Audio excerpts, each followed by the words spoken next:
Well, Laura Blumenfeld is a Middle East analyst and a former US State Department advisor for the Middle East and a current senior fellow at the Merrill Center for Strategic Studies at Johns Hopkins. Thank you very much for being with us today. Very busy day, a lot going on. Were you surprised that this happened, these strikes were launched on Iran now, or was this very much on the cards, do you think?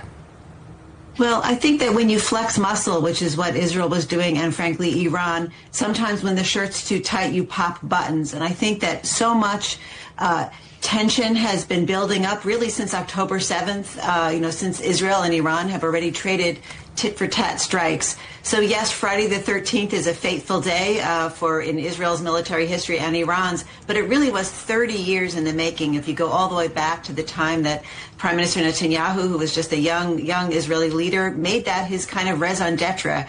This was his, kind of point of no return, but he's been heading in that direction for decades.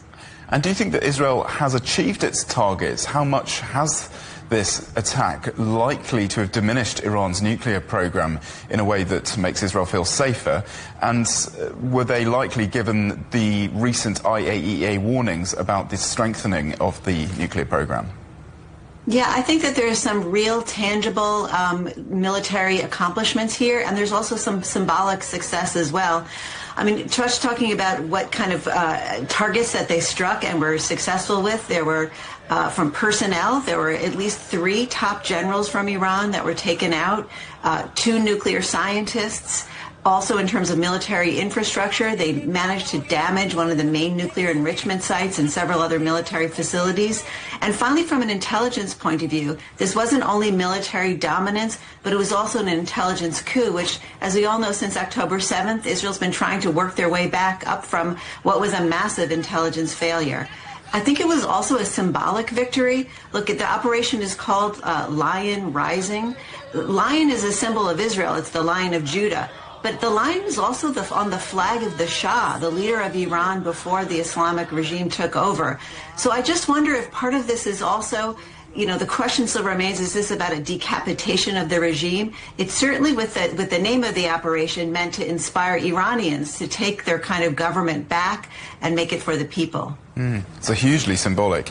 And what are the immediate dangers now? Israel in a state of emergency, 100 Iranian drones already intercepted.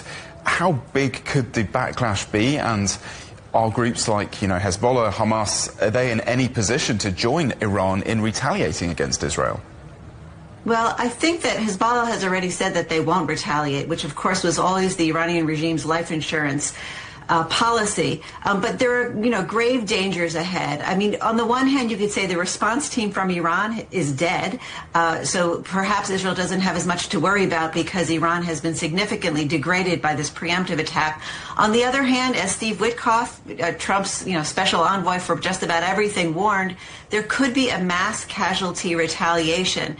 If many Israelis died, then that could just sort of escalate things further. And also, what's next? What's the day after plan? Israel hasn't really put forward a coherent plan for Gaza. Can you imagine what is the day after plan for Iran?